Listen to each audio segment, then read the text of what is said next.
तो आज का जो करंट अफेयर का लेक्चर है उसे शुरू करने से पहले आपको ये बता दूं, देखो जो भी हम यहाँ पे पढ़ने वाले हैं, वेबसाइट पे आप जाओगे www.kpsinstitute.com।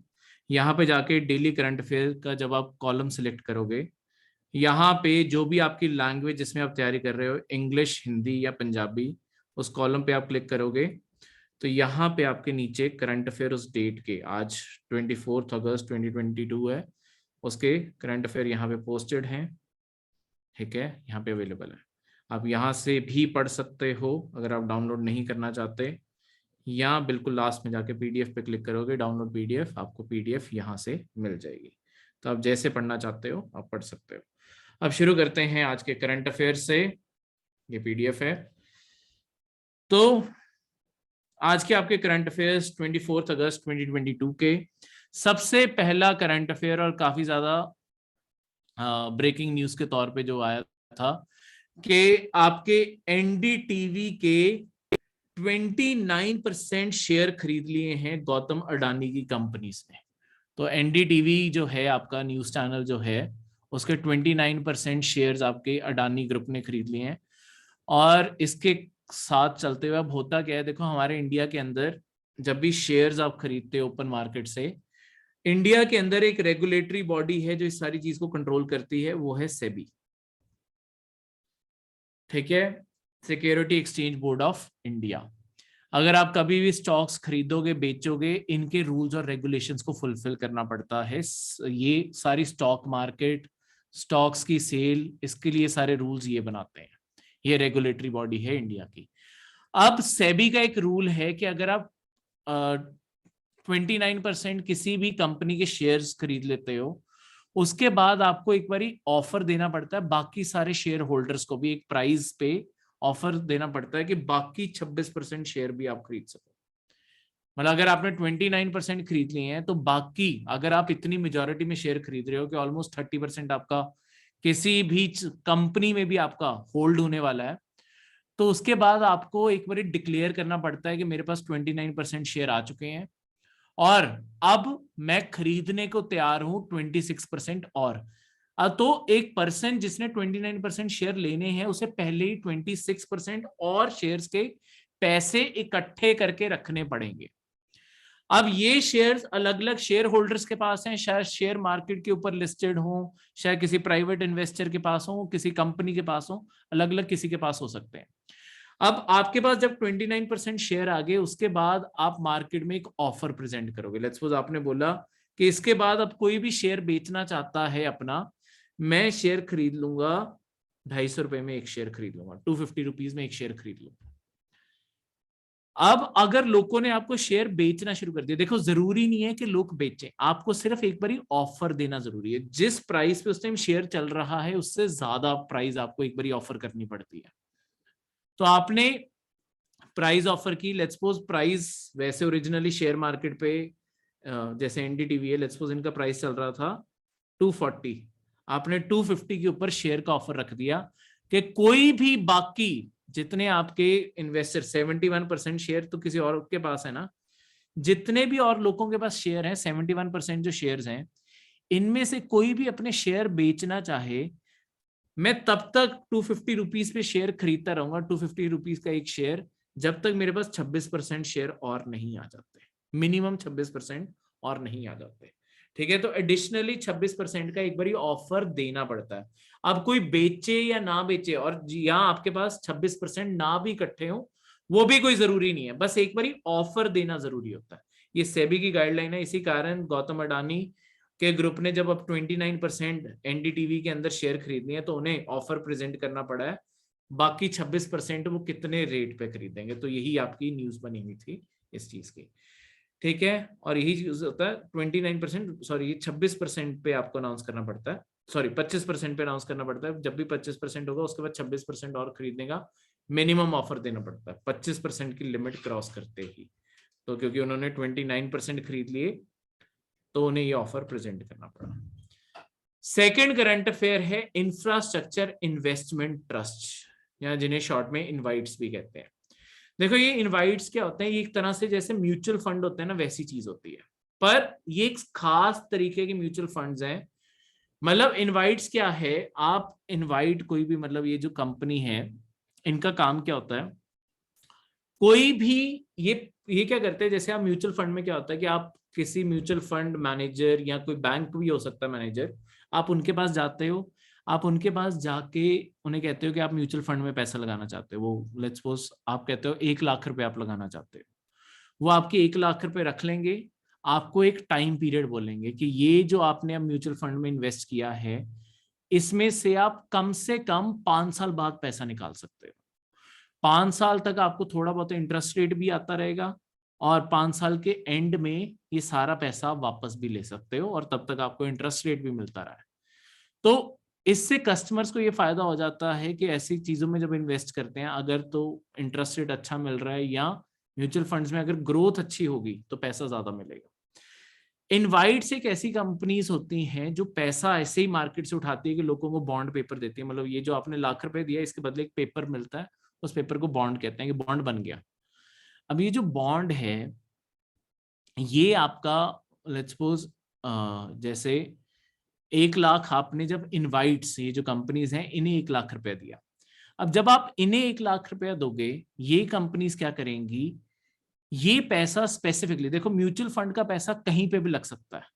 म्यूचुअल फंड का मतलब ये होता है बहुत सारे सेक्टर्स में थोड़ा थोड़ा पैसा लगाया होगा, शायद थोड़ा सा पैसा इलेक्ट्रिसिटी के किसी चीज में लगा दिया, थोड़ा सा पैसा गोल्ड में लगा दिया, वो जो आपके जो भी म्यूचुअल फंड को मैनेज कर रहे होंगे ना वो अपने मुताबिक लगाएंगे।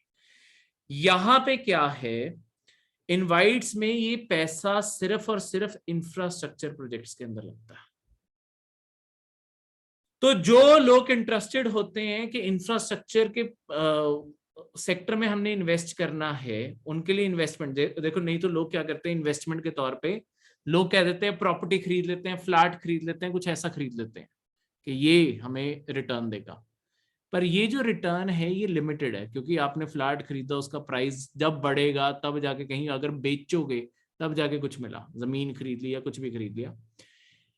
इनवाइट्स जो हैं, इनवाइट्स एक तरह से आपने पैसा दिया है, पैसे का आपको इंटरेस्ट रेट हर साल आता जा रहा है, और जब ये सारा का सारा टाइम पीरियड पूरा हो जाएगा उसके बाद ये आपके मेच्योर होकर आपको सारे पैसे वापस आ जाएंगे। ठीक है, तो इस तरीके से जो लोग इंटरेस्टेड ही इस चीज में होते हैं कि हम प्रॉपर्टी से पैसा कमा लें, वो इस चीज के अंदर इन्वेस्ट कर सकते होते हैं और इसके इंटरेस्ट रेट के थ्रू ज्यादा कमा सकते हैं। ठीक है, तो इस तरीके से ये सारी की सारी चीज काम करती है। क्लियर है? तो इस तरीके से अब ये भी सेबी के साथ ही रजिस्टर्ड होते हैं। देखो म्यूचुअल फंड्स वो भी सेबी कंट्रोल करता है। अगर आपकी जैसे उस कई बार टीवी पे ऐड आती है सेबी की कि म्यूचुअल फंड अच्छा है ऐसे करके, और उसके एंड में देखना हमेशा सेबी का लोगो बना होता है और लिखा होता है mutual funds are subjected to market, बहुत तेज तेज जो बोल जाते हैं वो सब कुछ उसी के एंड में आता है। ठीक है, ये इनवाइट ये जो कंपनीज होती हैं, इंफ्रास्ट्रक्चर जो ट्रस्ट है आपके, इसके अंदर आपके 4 तरीके के लोग होते हैं। एक होते हैं ट्रस्टी, ट्रस्टी का मतलब है जो इसे चला रहे हैं। एक होते हैं स्पॉन्सर जो इन कंपनीज को बनाने में मदद करते हैं। एक होते हैं इन्वेस्टमेंट मैनेजर्स, वो जो भी पैसा इकट्ठा किया है उसे किस प्रोजेक्ट में लगाना है किस प्रोजेक्ट में नहीं लगाना, वो पैसा मैनेज कर रहे हैं। और लास्ट में होते हैं प्रोजेक्ट मैनेजर जो सारे प्रोजेक्ट को इवैल्यूएट करते हैं कि ये पैसा इस अगर प्रोजेक्ट में लगाया तो रिटर्न आएगा भी या नहीं आएगा। इस तरीके से आपकी 4 तरीके के लोगों से पूरी की पूरी कंपनी बनी होती है और इसी के ही ये सारे पॉइंट्स यहाँ पे लिखे हुए हैं। नेक्स्ट है यूपीआई पेमेंट्स के बारे। यूपीआई पेमेंट का एक पूरा ग्राफ आया हुआ है, देखो अभी कुछ दिन पहले की बात है, आपके आरबीआई के एक बयान, एक बयान नहीं था, उनका एक ड्राफ्ट प्रपोजल था, उन्होंने अपनी वेबसाइट पे पोस्ट किया था, उसके कारण थोड़ी सी अपसेटिंग न्यूज आई मार्केट में और उसके कारण अचानक ही बहुत ज्यादा डिबेट्स छिड़ गई। वो जो न्यूज थी वो ये था कि जो यूपीआई है अभी अगर आप यूपीआई आप रोजमर्रा की जिंदगी में शायद यूज कर रहे होगे, यूपीआई होता है यूनिफाइड पेमेंट इंटरफेस, जिसे आप जो गूगल पे कह देते हैं, भारत पे कह देते हैं, आपका पेटीएम के थ्रू जो भी आप वो क्यूआर कोड स्कैन करके पैसे भेज रहे हो ना, वो आपके यूपीआई है। ठीक है, उसके पीछे जो सिस्टम है वो ये यूपीआई का सिस्टम है। तो आप ये देख ही रहे हो कि ये चीजें कितनी ज्यादा पॉपुलर होती जा रही है। तो आरबीआई का सजेशन ये था कि हमें यूपीआई के ऊपर भी थोड़े बहुते पैसे लगाने शुरू कर देने चाहिए। लेट्स सपोज ज्यादा नहीं तो एक ट्रांजैक्शन, लेट्स सपोज हर 1000 रुपए की ट्रांजैक्शन के ऊपर 2 रुपए और लगा दें।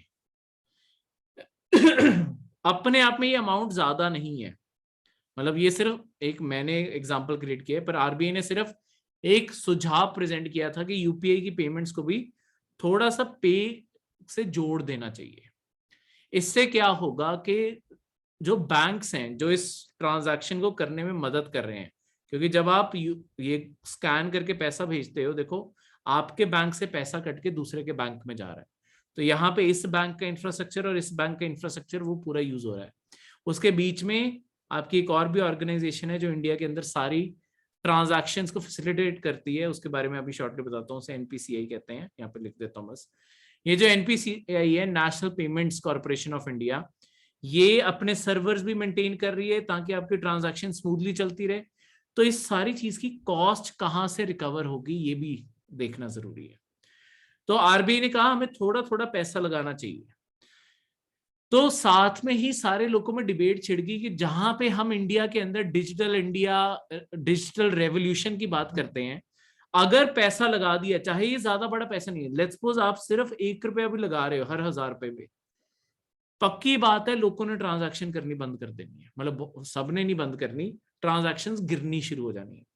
अभी जो ग्राफ है ये देखो, वॉल्यूम इन मिलियंस, कितनी ज्यादा आपकी पेमेंट्स होती हैं, ये ग्राफ रिप्रेजेंट कर रहा है इस चीज को। इस ग्राफ को देखो, आपके ट्रिलियन डॉलर में देखोगे, आपकी जो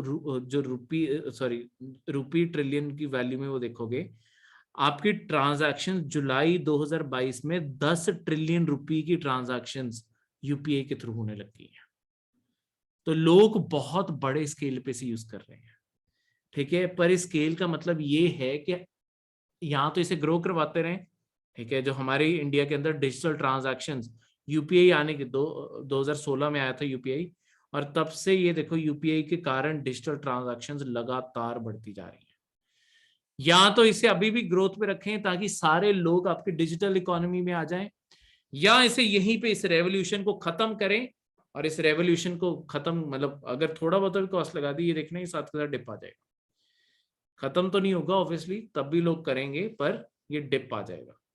तो इस कारण काफी डिबेट छिड़ी, और इसी के चलते हुए आपके मिनिस्ट्री ऑफ फाइनेंस ने ये पिछले कुछ दिनों में क्लियर किया है कि ऐसा कोई भी यूपीआई के ऊपर चार्ज नहीं लगाया जाएगा। यूपीआई को एक डिजिटल पब्लिक गुड के तौर पर ट्रीट किया जाएगा। डिजिटल पब्लिक गुड का मतलब होता है, पब्लिक गुड्स होता है जिसे सरकार स्पॉन्सर कर देती है।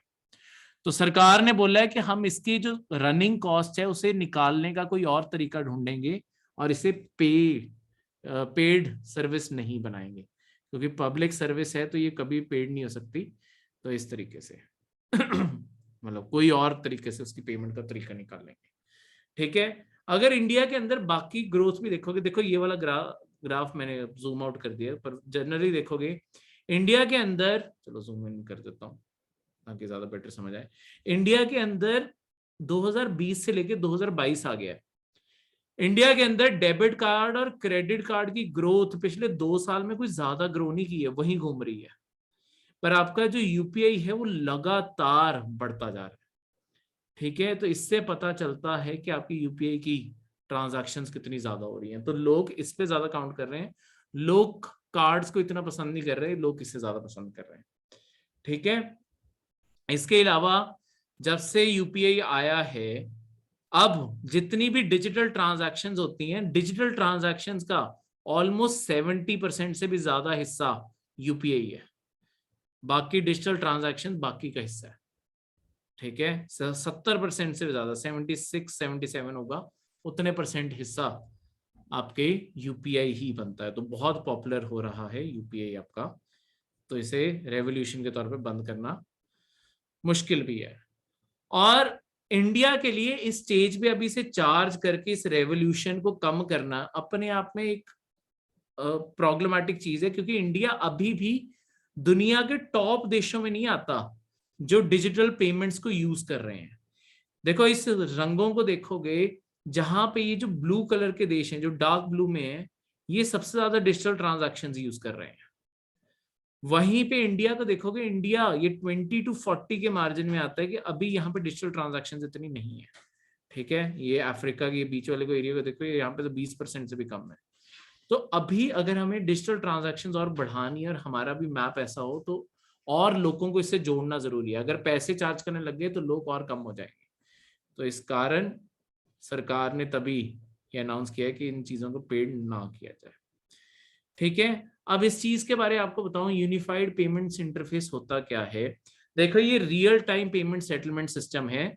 ये रियल टाइम सेटलमेंट का मतलब है कि इमीडिएटली पैसा सेटल होता है। ऐसा नहीं है कि 24 घंटे बाद आएगा, 12 घंटे बाद आएगा, ऐसा कुछ नहीं होता, साथ के साथ पैसा सेटल होता है। और ये सारा पैसा national payments corporation of India, एक ऑर्गेनाइजेशन बनाई गई है, इंडिया की सारी ट्रांजैक्शंस ये बॉडी क्लियर करती है। ये आपके यूपीएससी में प्रीवियस ईयर पेपर का क्वेश्चन भी है कि इंडिया के अंदर सारी डिजिटल ट्रांजैक्शंस किसके थ्रू क्लियर होती हैं। उसका आंसर था national payments corporation of India. National payments corporation of India, आप कोई भी ऑनलाइन पैसा ट्रांसफर कर रहे हो, वो इनके सर्वर्स में जाता है और फिर वो आपके बैंक अकाउंट्स में प्रोसेस होता है। अब फिर इसे ओन कौन करता है? देखो, इसकी जो ओनरशिप है, इसका जो ट्रस्टी है, ट्रस्टी आरबीआई है। तो ये भी एक तरह से ट्रस्टी इसे चला आरबीआई रहा है, पर इसके अंदर जो शेयर होल्डर है और इसे जो बनाने वाले हैं, इंडिया के अंदर जितने भी बैंक हैं, चाहे प्राइवेट बैंक हो चाहे पब्लिक बैंक हो, वो सब ने मिलकर इसे बनाया। तभी कॉमन प्लेटफॉर्म बन गया है सारे बैंक्स के अंदर कि आप सारे बैंक्स एक जगह पे इकट्ठे हो गए और वो हेल्प कर रहे हैं आपस में कि ट्रांजैक्शन स्मूथ हो जाए। तो इस तरीके से इंडिया की इकोनॉमी स्मूथ हो चुकी है। ठीक है, ऑनलाइन ट्रांजैक्शन। नेक्स्ट आपका जो करंट अफेयर है वो है कॉन्स्टिट्यूशनल बेंच के बारे। कॉन्स्टिट्यूशनल बेंच क्या होता है, क्यों बनाया जाता है, इस सारी चीज के बारे में देखो। कॉन्स्टिट्यूशनल बेंच का मतलब क्या होता है? बेंच का मतलब क्या होता है? सबसे पहले देखो, जब भी आपके सुप्रीम कोर्ट के अंदर केस सुने जाते हैं ना, सुप्रीम कोर्ट के अंदर कभी भी एक सिंगल जज केस नहीं सुनता। सुप्रीम कोर्ट के अंदर कम से कम कोई भी केस आएगा ना, वहां पे 3 जज बैठ के केस सुनते हैं। पर जब बात आती है, मतलब जनरली आपके जो डिवीजन होते हैं 2 या 3 जज बैठे होते हैं, कई बार 2 भी होते हैं, 2 या 3 जज बैठ के सुनते हैं। पर जब भी कोई भी मसला होगा जो कॉन्स्टिट्यूशन से जुड़ा होगा, कॉन्स्टिट्यूशन के किसी प्रोविजन से जुड़ा होगा, और जिसके अंदर शायद कॉन्स्टिट्यूशन को पढ़ के कॉन्स्टिट्यूशन की उस लाइन का मतलब क्या है। देखो, इंडिया के अंदर अगर किसी भी पर्सन को डाउट हो कॉन्स्टिट्यूशन के किसी भी प्रोविजन को लेके, कॉन्स्टिट्यूशन की किसी लाइन को लेके, या बस आप यही जानना चाहते हो इस लाइन का मतलब ही क्या है, हमारे इंडिया में कॉन्स्टिट्यूशन ने सिर्फ एक बॉडी को पावर दी है जो बता सकती है कि इस लाइन का मतलब क्या है। जो भी, जिसमें भी आपको डाउट है, वो है आपका सुप्रीम कोर्ट ऑफ इंडिया। सिर्फ सुप्रीम कोर्ट ऑफ इंडिया बता सकता है। पर जब ऐसे फिर मसले सामने आते हैं, तब आपके ये 2 या 3 जज नहीं बैठते, तब आपके कम से कम 5 जज बैठने जरूरी होते हैं, 5 या 5 से ज्यादा। और ये सारे ऑड नंबर में होते हैं। ये तो जैसे इवन में भी हो गया, ये सिर्फ ऑड नंबर में होंगे, क्योंकि फिर उस केस को कंसिडर किया जाएगा, हर जज अपना फैसला देगा, और जो भी फैसला फिर मेजॉरिटी से आएगा उस फैसले को कंसिडर किया जाएगा। लेट्स सपोज इन 2 जजेस ने यस कहा, इसने नो कहा, इसने यस कह दिया, तो मेजॉरिटी डिसीजन यस हो गया। मतलब कोई भी एक डिसीजन बताने के लिए, तो ये मेजॉरिटी डिसीजन इस तरीके से लिया जाता है। जिस साइड पे भी ज्यादातर लोग एग्री कर जाएंगे कि हाँ इस डेफिनेशन का मतलब ये होना चाहिए, तो उसे उस चीज से जोड़ दिया जाएगा। तो इस तरीके से आपका कॉन्स्टिट्यूशनल बेंच बनाया जाता है। ठीक है, ये आपकी आर्टिकल 143 के अंदर लिखा हुआ है कॉन्स्टिट्यूशन के, कि यहाँ पे चीफ जस्टिस ऑफ इंडिया जब भी कभी भी कॉन्स्टिट्यूशन का कोई भी क्वेश्चन खड़ा होगा, वो कॉन्स्टिट्यूशनल बेंच बनाएंगे। ठीक है तो जैसे मैंने आपको बताया, कभी भी कोई लॉ का क्वेश्चन हो जहाँ पे कॉन्स्टिट्यूशन को पढ़ना हो, ये आर्टिकल 145 में लिखा हुआ है, तब कॉन्स्टिट्यूशन बनाया जाता है। अगर प्रेसिडेंट ऑफ इंडिया को कभी कोई सुझाव चाहिए, ओपिनियन चाहिए कॉन्स्टिट्यूशन के किसी प्रोविजन को लेके, तब आपके कॉन्स्टिट्यूशनल बेंच, देखो प्रेसिडेंट ऑफ इंडिया के पास ऑप्शन होता है, अगर वो किसी कानून के मामले में सुप्रीम कोर्ट की राय लेना चाहे, सजेशन लेना चाहे, तो वो ले सकता है। उसके अंदर इफ बट है कि सुप्रीम कोर्ट कब देगा कब नहीं देगा, पर अगर सुप्रीम कोर्ट को सुझाव देना, ऐसा नहीं है कि चीफ जस्टिस ऑफ इंडिया अपनी मर्जी से लिख के भेज देगा, वो कम से कम 5 जजेस को बिठाएंगे, वो बैठ के फैसला करेंगे इस चीज को, ठीक है।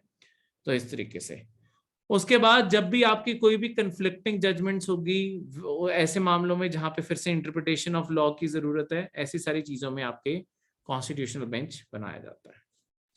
अगला करंट अफेयर आपके डिफेंस का करंट अफेयर है, VLSR SAM, ठीक है। ये है आपकी vertical launch short range surface to air missile. ये शॉर्ट रेंज आपकी मतलब 100 किलोमीटर से कम की रेंज में फायर करने वाली, इवन मतलब 30 किलोमीटर तक फायर करने वाले, 100 भी ज्यादा होता है, 30-40 किलोमीटर तक फायर की जाने वाली शॉर्ट रेंज, इतनी को रेंज होती है। 20-30 किलोमीटर के अंदर अंदर आप 25-30 किलोमीटर के अंदर, 20 ज्यादा कम हो गया, ठीक है, मैक्सिमम 30 किलोमीटर तक हम फायर करते रहते हैं जब मिसाइल्स को, उन्हें कहते हैं शॉर्ट रेंज। ये वर्टिकल लॉन्च है, यानी कि ये हॉरिजॉन्टली नहीं जाती, ये पहले ऊपर को जाएगी और फिर ये अपनी डायरेक्शन एडजस्ट कर सकती है, ठीक है, क्योंकि इसके अंदर अपना खुद का गाइडेंस मैकेनिज्म भी है, तो आप लगातार इसके अंदर एक्टिव रेडार होमिंग भी है।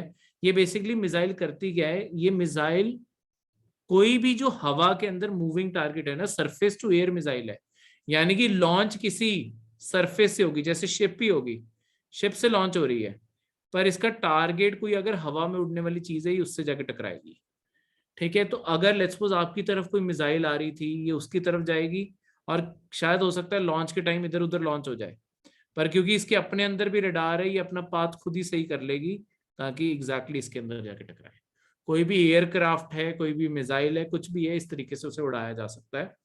तो इंडिया की one of the latest missile है, इसे भी DRDO ने ही बनाया है, और इंडिया की जो पहले मिसाइल थी अस्त्र Mark 1, उससे रिप्लेस करेगी इसे लॉन्ग टर्म में, ठीक है। अभी टेस्टिंग स्टेज में चल रही है, लॉन्ग टाइम में हमने अस्त्र Mark 1, या पुरानी मिसाइल हो चुकी है, इसे रिटायर कर देना है, उसकी जगह हमने VLSR SAM को यूज करना शुरू करना है। ये थे आपके करंट अफेयर्स, अब आप बाकी की PDF वेबसाइट से पढ़ सकते हो। ये थे आपके आज के करंट अफेयर्स।